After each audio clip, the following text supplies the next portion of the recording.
Fala pessoal, tudo bem com todos e todas? Vamos voltar aí com a nossa resenha do Comunicação Não Violenta. A essa altura a gente está craque em CNV até o capítulo 8, certo? A gente já viu como que é o processo, como que é a sua aplicação com as nossas famílias, com os amigos, no trabalho, sua força política, diplomática, né, de chegar também na violência estrutural. Contudo, sua aplicação mais fundamental talvez seja essa que a gente vai falar hoje, que é a nossa relação com nós mesmos. Quando a gente tem essa relação conosco violenta, é muito difícil a gente conseguir agir compassivamente para com o outro. Então bora lá? Solta aí, Simone!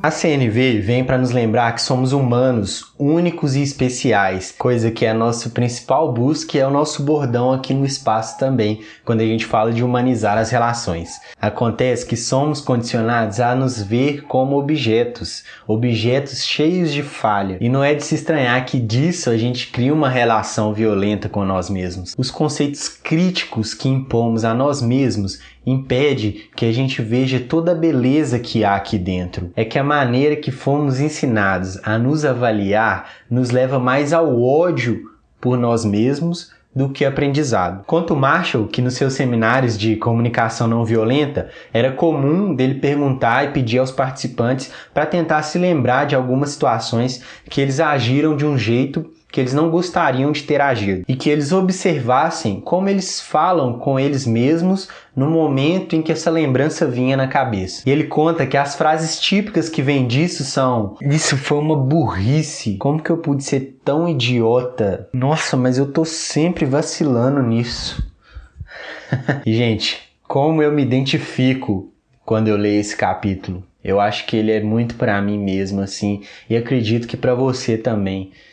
A gente aprende a jogar nossas atitudes como erradas ou ruins e cria uma espécie de autorrecriminação que leva a gente a pensar que a gente merece algum tipo de punição, mesmo que implicitamente. Mesmo que às vezes aprendamos a lição com esse erro que nos faz nos julgar tão severamente, estaremos condicionando o nosso crescimento pessoal ao ódio a si mesmo, à autopunição, à autoflagelação. Que energia de crescimento e aprendizado que é essa que a gente se cerca, né?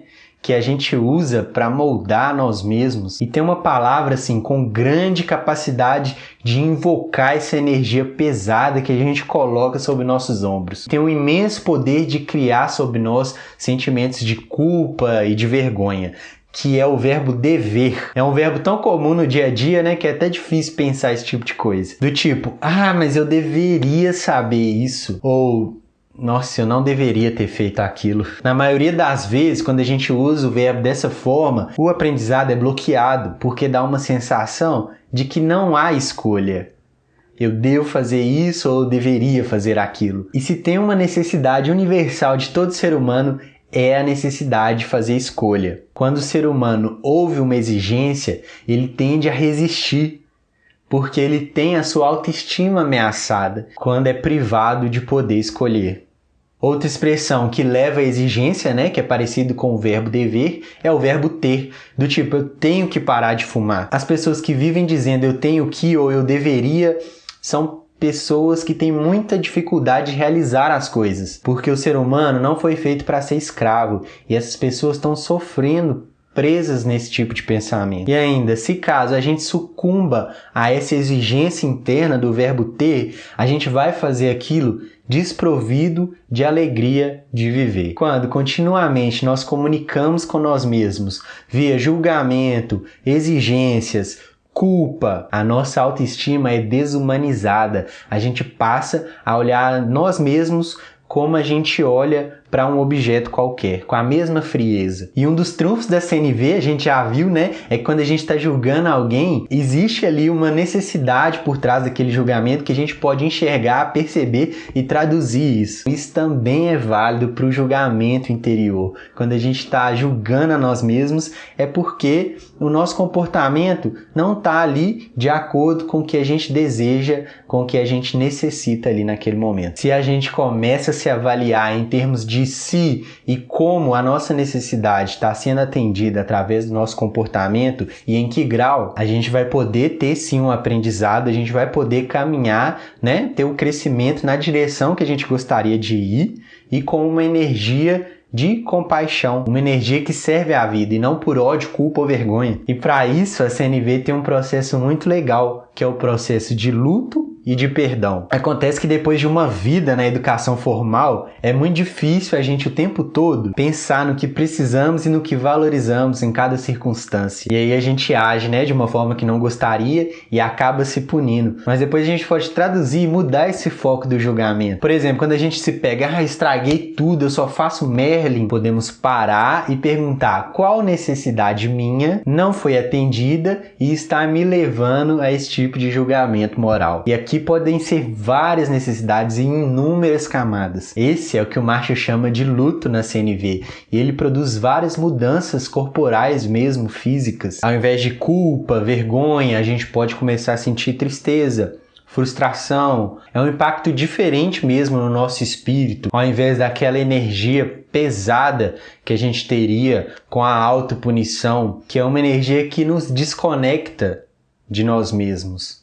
Depois de sem lutar e perceber, né, qual a nossa necessidade não está sendo atendida, para a gente estar se sentindo dessa forma, a gente pode dar o segundo passo, que é se perdoar. Se perdoar na CNV é entrar em contato com qual necessidade a gente estava tentando atender na hora que a gente agiu daquela maneira que agora a gente está arrependido. Isso é escutar a nós mesmos com empatia e perceber que por trás daquela atitude havia ali, de alguma maneira, uma tentativa de servir à vida. Mesmo que o processo de luta anterior tenha nos mostrado, né, que essa tentativa não foi bem sucedida. Para a autocompaixão é fundamental que a gente consiga ter empatia com essas duas partes de nós. A parte que se arrepende de uma ação passada e a parte também que executou aquela ação. Sem lutar e se perdoar na CNV é fundamental, assim, um caminho para a libertação mesmo, do crescimento e da aprendizagem. Um outro aspecto importante da autocompaixão é a energia por trás de cada comportamento nosso. O Marshall nos aconselha a não fazer nada que não seja por prazer. E quando ele fala isso, parece meio doideira, né? Ele muitas vezes é taxado de radical por causa disso. Mas ele ressalta mesmo assim o valor que tem quando a gente faz uma escolha baseada num desejo sincero de servir à vida mesmo. E não por obrigação e dever, culpa, vergonha. Dá para encontrar um propósito maior em tudo que a gente faz. Caso a gente não encontre esse propósito, a gente pode encontrar outras estratégias que atendam às nossas necessidades e que seja, né, uma ação diferente daquilo que a gente venha fazendo. Isso é, desde que aprendamos a substituir o tenho que, o deveria e essas coisas por uma linguagem de escolhas que ressalta a nossa responsabilidade. E isso é bem desconfortável de fazer. Assumir a responsabilidade por tudo que a gente faz, por todas as nossas escolhas. Mas aqui ele dá um exercíciozinho que pode ajudar a gente muito, desde que a gente tenha a disponibilidade para fazê-lo mesmo. São 3 passos. O primeiro deles é fazer uma lista de tudo que a gente faz, que a gente não gosta de fazer, mas mesmo assim a gente continua fazendo no dia a dia. Ajudar aquela pessoa novata na empresa ou pagar uma conta, enfim. O segundo passo é a gente reconhecer claramente que tudo que está naquela lista ali foi uma escolha nossa e escrever do lado de cada item escolho. O terceiro passo é entrar em contato com a nossa intenção por trás de cada uma daquelas coisas. Então escolho fazer isso, né? Aquela coisa, porque quero, completa também com a necessidade que você está buscando atender ali. Como eu falei, pode ser desconfortável e até desagradável fazer isso mesmo. É mais fácil ficar no superficial. Eu faço isso porque eu tenho que fazer. Mas quando a gente consegue fazer, assim, respostas realmente surpreendentes podem surgir lá de dentro de nós. Conectado com o nosso propósito, a gente pode começar a sentir prazer até no trabalho duro, nas frustrações e nos desafios que nos aparecem. No entanto, pode aparecer algumas coisas aí nesse exercício que o Marshall gosta de ressaltar com a gente. Uma delas é o dinheiro. Eu faço isso porque eu quero dinheiro. O dinheiro é uma das principais formas de recompensa externas da nossa sociedade. A escolha unicamente motivada pelo dinheiro nos custa caro, porque a gente não enxerga claramente a necessidade humana que está por trás ali daquela busca do dinheiro. Por quê? O dinheiro não é uma necessidade humana do jeito que a gente define na comunicação não violenta, mas é um meio, uma estratégia de atender essa necessidade, uma dentre várias outras. Então, por exemplo, se você diz que tem que trabalhar para conseguir sair com seu companheiro ou companheira, talvez a necessidade que esteja ali seja de conexão, né? Na construção da vivência, na construção da relação ali com aquela pessoa. Claro que isso é muito delicado, envolve várias coisas, né?